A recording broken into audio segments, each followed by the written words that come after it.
and welcome back to Guild Wars 2.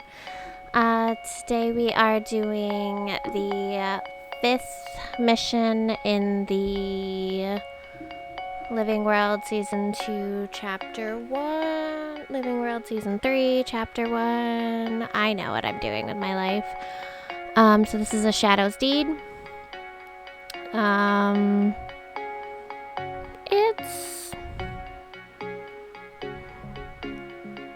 It was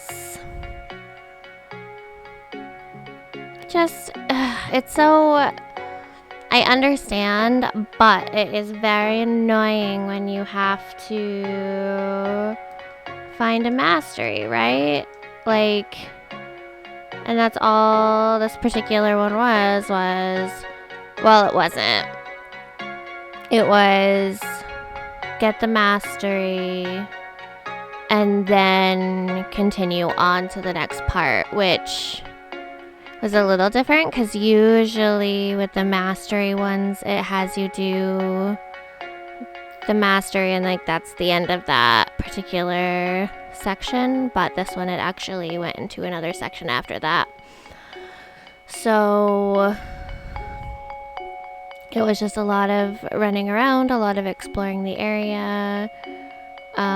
Which I mean wasn't too bad. I was trying to find the different hero points, mastery challenges, things like that. I tried to participate in events as possible.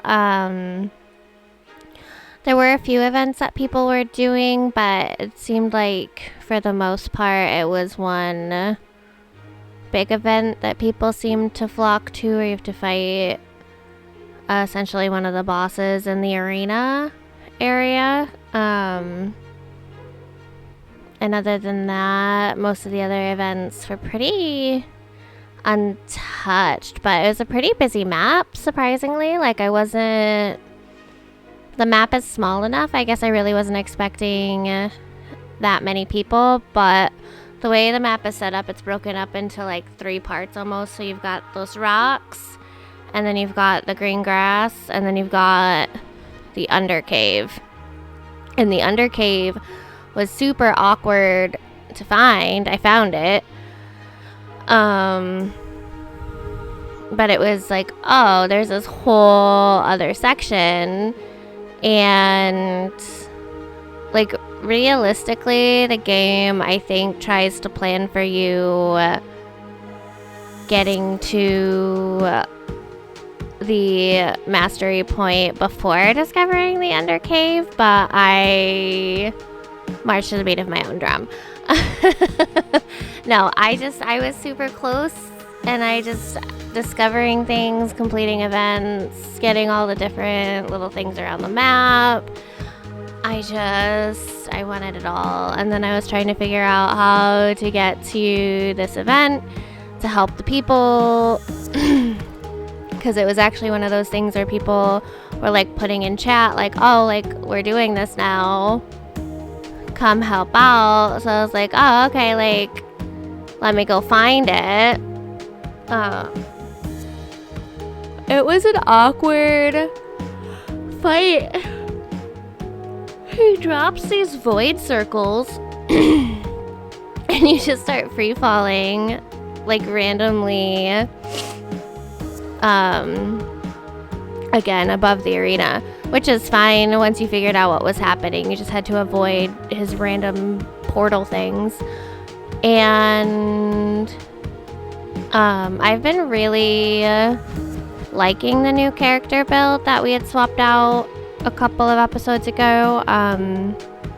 It's been working a lot better. I have come across a couple of things where it is still very difficult with some characters, but some of that is just like goofy mechanics or just getting stuck and not really like waiting for cooldowns, or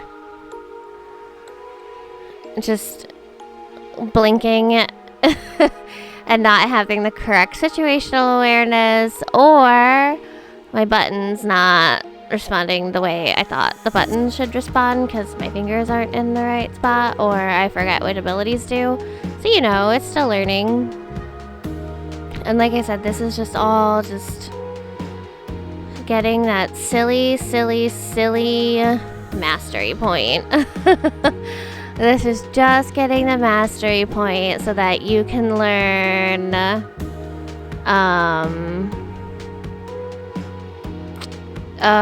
it's something to combat the crystals, right? Because this whole area is about those crystals and crystal knowledge. So it's kind of just working on being able to stand up to the crystals, essentially, and survive whatever nonsense they have going on. But it's really not... It's not as annoying as the shards were. And the fact that it needs its own mastery lends me to believe, like, we'll come across it again. Because generally speaking, you know, like the gliding, gliding is a super helpful ability that you use everywhere on the map, not just in Maguma. Obviously, as we're in Bloodstone Fen, they use gliding to build on it, and there's a whole mastery slot with the gliding. So I'm hopeful. The crystal magic, I don't know. Yes and no. I want it to be useful, but also they seem fairly annoying. So crystals and shards are just... It's like they said they have to be annoying in this game. I don't know. So I'm still working on it. Like, I think overall I spent close to an hour just exploring this area and trying to find all the different pieces of paper that were around. There's different journals and stuff scattered on the different islands. There's, you know, the hero or mastery points that I was trying to get to in the different areas. There's different random events, and I'd pop into the events, see if there was anybody else around, or see if there was anybody else doing them. But like I said, there weren't a whole lot of people doing the events outside, like the big boss guy in the arena, and there was, I think, another one that the people were gravitating towards, but they weren't really... It's like they all came in for that event and then they all leave, and then like I literally did that event like 2 or 3 times, I think, to get my mastery point all the way up. That was the most lucrative of the things I could find. I don't know. Like, it's hard when you're not familiar with the events and stuff in the map, right? So yeah, it's one of those things where I accidentally discovered that cave, and I didn't want to necessarily... It's not that I didn't want to discover that cave, it's that I wanted to discover... there was a waypoint I wanted to discover, and I was annoyed that I could not get to that. And I wanted to get to that little island of the caves, because I was like, this is annoying me that I can't get here. And there was just constant nonsense, and I didn't want to fight the nonsense, and they just littered this area with an insane amount of bad guys. Just insane. Just absolutely insane. And you know, collecting those little blue orby things gives you experience too, but that's it's awkward. I did not want to try and fly my way through all of those orby things. That just seemed like way too much of a pain in the butt. If I get them, I get them. If I don't, I don't. Probably not the best approach, but it is what it is. So then I spent some time exploring this area, seeing if there was anything over here. I could see that last hero thing, but I never did figure out how to get up there. I think that's the like solitary thing in Bloodstone Fen I did not get done. Like the solitary thing I did not do. Fantastic, right? So yeah, this is still just running around. Probably gonna dip out for now and come back when we get to the next part. So see you guys in a little bit.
Okay, so we got our counter magic, which is fantastic. Literally so annoying when you finally get to that whole I can see the end of the bar nonsense. I sort of enjoy just yeeting myself off of the cliff into this thing.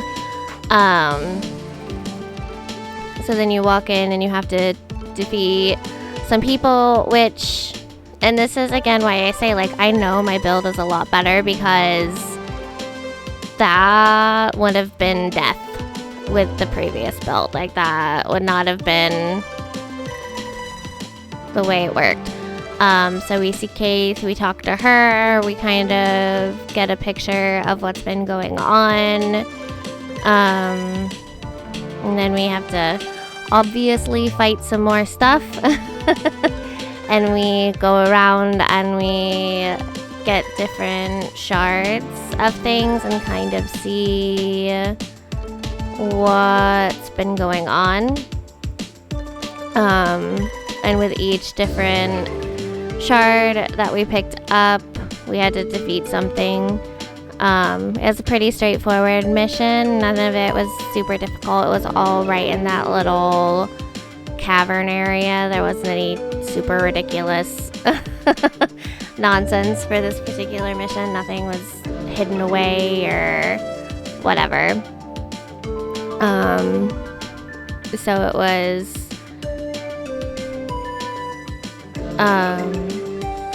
yeah, so again, like, but we're rallying a lot more too with this build versus not, and you know, it's helpful when, you know, they recognize the battle would be tough, and so you get Kate to help, and Kate is actually a fairly useful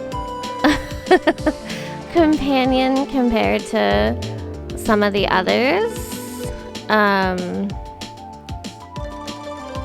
Sometimes I think it's very mission dependent too, because sometimes, like, Rocks especially, like, sometimes she'll be super like, okay, I'm healing you, I'm healing you, I'm healing you, I'm healing you, and then, like, the next mission, she's like, I don't give a shit. Bram too, like, it can be super annoying. At least with, like, Canuck and Marjorie, like, I don't really expect them to try and heal or whatever. Like, I expect them to just try and fight things. Sometimes they don't fight the right things, but they try.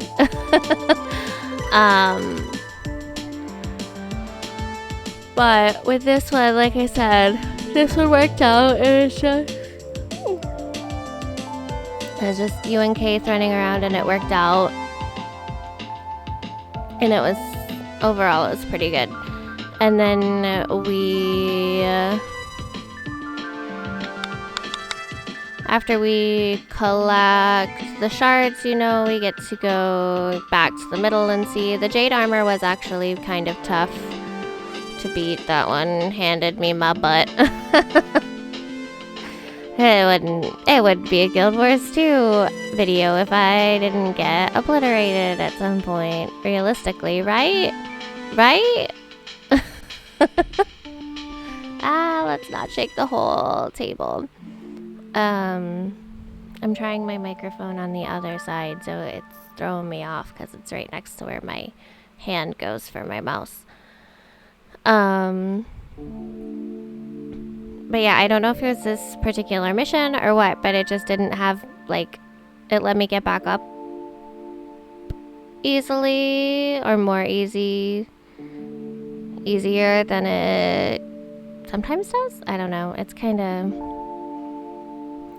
weird sometimes. Oh my goodness. Yawns. I promise it's not that late. It feels like it's later than it is. So yeah, we have all of our shards, and then we go back up to the